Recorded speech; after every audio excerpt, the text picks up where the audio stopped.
سلام، من یاسیم. به کانال من خوش اومدین. امروز میخوام درباره چند تئوری عجیب و تاریک دارک وب صحبت کنم. اگه اهل اینجور چیزا باشین این ویدیو خیلی براتون جذابه، اما خب یه ذره هم ترسناکه. آماده این؟ Holy shit.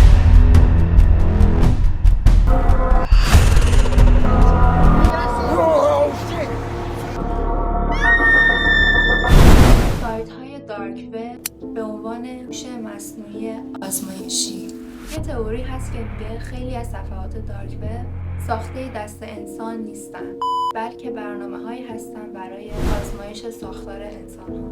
هوش‌هایی که یاد میگیرن چطور آدم‌ها رو فریب بدن یا چطور واکنشمون رو تشدید کنن. اگه تا حالا یه لینک عجیب و غیر عادی براتون فرستاده شده، هیجان زده نشین و اصلاً روش کلیک نکنین. دارک وب به عنوان یک موجود دیجیتال. خیلی‌ها میگن دارک وب فقط مجموعه از سایت‌ها نیست.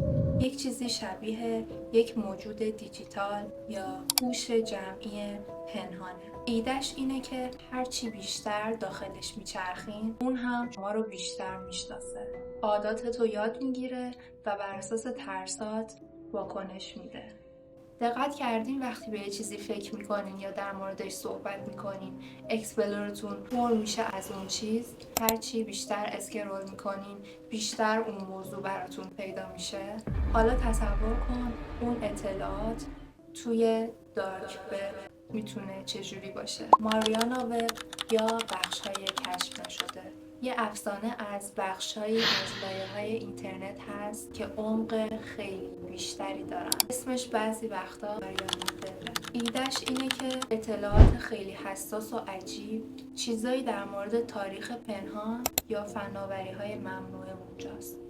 نکته مهم این تئوری‌ها اینه که هیچ وقت جزئیات عملی شدن و دسترسی بهشون رو بررسی نکنیم، چون هم خیلی خطرناکه هم غیر قانونی.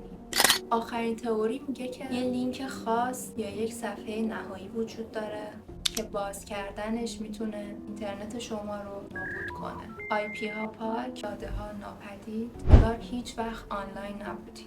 این شایعه ها شاید در افسانه ها باشه، ولی همین که همچین اطلاعاتی رد و بدل میشه خودش مقدار ترسناکه.